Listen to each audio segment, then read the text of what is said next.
Illegitimi non carborundum.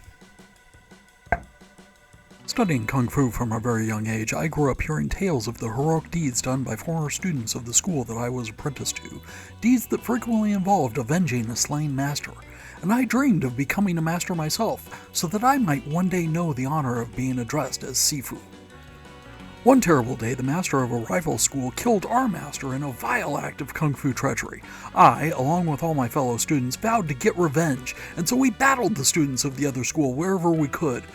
But alas, I was not the one to avenge our fallen master. That honor fell to one of the older students, who then became the new master of our school. He was a good, honorable man and a fine teacher, but he too was cut down in an act of kung fu treachery by the evil master of another rival school. And again, we battled those students and emerged victorious. When our new master was murdered 3 months later, I started to sense a pattern and concluded this city truly has a zest for kung fu treachery.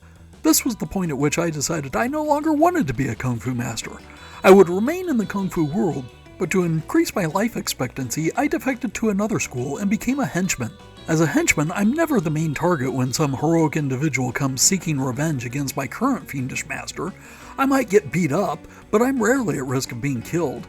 Usually my job is to be there whenever there's a big fight involving lots of students of two rival schools, rather than the one-on-one duels. And it's in these group brawls where henchmen like me can really shine, because I've got a knack for looking like I'm doing a lot more than I actually am, and for faking injuries, and for distracting a hero while he's engaging in a fight with my master.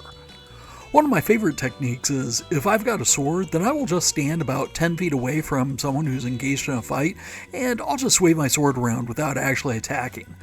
If the situation calls for it, then I'll make a token charge at the hero, take a half-hearted swing, then I'll usually get a kick to the chest, fall down, and act like, oh, he's defeated me. These are just some of the techniques that are the bread and butter of being a henchman.